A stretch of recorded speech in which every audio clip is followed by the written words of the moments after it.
What can you buy with $10? Maybe a decent meal at a decent restaurant. But that's kind of boring. What I did with this $10 is I bought a laptop. Is it decent? I don't know. Maybe this video will help you decide. Alright, let's get into the bulk of the review for this. So, it must be a pretty powerful laptop. it has dedicated graphics and an AMD processor. That can't be too bad. Let's first quickly talk about it. So, I went to Savers and I saw it.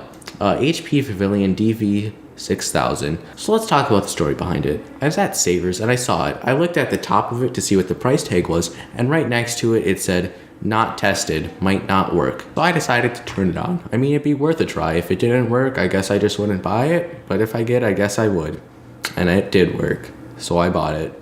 The first thing I needed to get was a laptop charger for it because it didn't come with a charger. So that was around $8 on Amazon. But when you consider that the total cost for both the laptop and a charger is $18, that might not seem like a lot, but it still can do quite a bit for that price. It even comes with a Windows key on the back, which I believe will work with even the most recent versions of Windows, and that by itself is worth almost over $100, so it must be a good deal. Let's talk about the laptop a little. It's a 14-inch display with a 1400 by 900 resolution, which is pretty decent, but not the best for all things.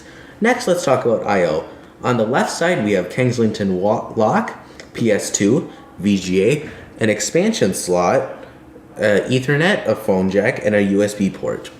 On the front, we have lights for power, charging, and HDD status, a flip for the internal Wi-Fi card, and then a Wi-Fi light that turns on when the Wi-Fi is being used. And then we also have a dedicated microphone and headphone jack. And then on the right side, we have some weird thing, a DVD drive in case you like that kind of thing, the power in for it, and a USB port. Opening it up, we get a surprisingly decent mouse, trackpad, and keyboard. The trackpad has dedicated buttons, but you can also just click it for left and right click. It also has a dedicated button to turn it off in case you're using a mouse and you have problems with your wrist tracking. The keyboard's pretty decent also. It uses a scissor mechanism. And then up top we have some pretty decent speakers from Antec Lansing, which get pretty loud at full volume. And to control that volume, we have little things. They're like hard surface buttons, which are pretty nice. They make a noise when you click them, but it's not that bad. And then the last thing we have on the top is the power button. My unit has a 1.8 gigahertz single core AMD processor and what I believe to be an NVIDIA GTS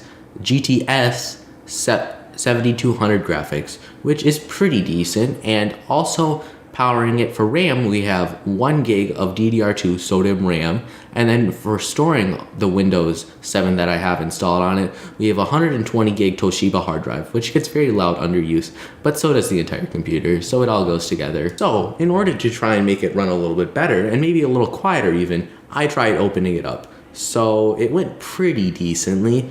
It's just me mainly taking out a bunch of screws, and this is hopefully over a nice time lapse that I have of it made.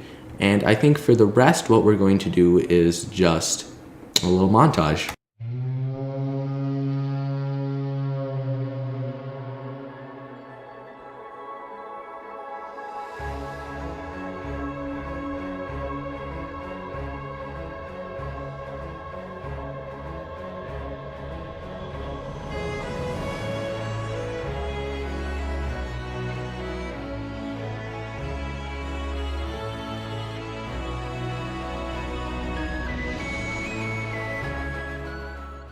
Alrighty, so you can see right here, I stopped doing stuff for a little bit. That is because I dropped something, a screw. I thought it was a screw, but the screw didn't actually drop, so I went around and looked for it for a little bit. But let's get back to the montage.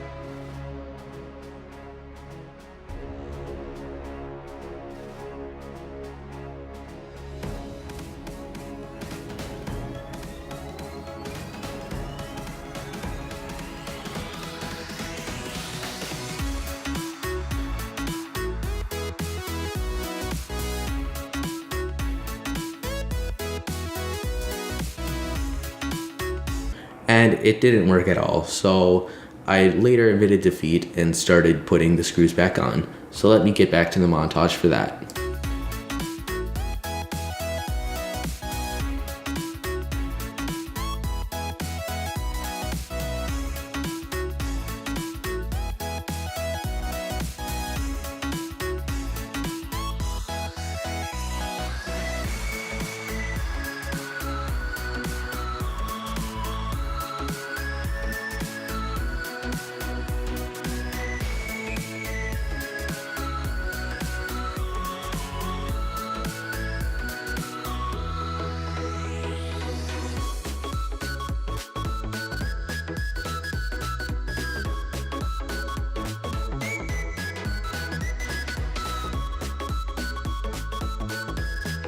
So it looks like that all we can upgrade now is maybe get a new battery, maybe up to four gigs of RAM for it, and maybe an SSD or a slightly better hard drive, because I believe the one in there is only 5400 RPM and I'd like to upgrade that.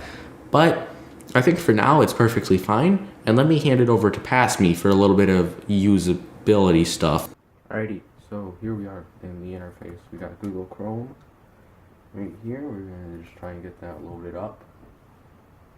Right, there we go, we got it loaded up. Task Manager. Oh, look at that, 100% CPU usage. Oh, CPU usage was like pigged when we opened this up. Memory sitting at halfway. Memory sits on halfway, like on idle. Oh, there we go. We got it loaded up. Can you scroll? I don't think you can scroll with the trackpad. Alrighty. So there we go. We got my channel opened up. Let's see if we can actually watch a video. So the usage and stuff is at now 100%, almost full RAM usage. Alrighty, so this video is going to be a YouTube video. Oh, there we go. If you don't find that interesting, go watch one of my other videos. I need the views. And with that. Alright, so it's sitting on auto 480p. Okay. So we're actually watching the video.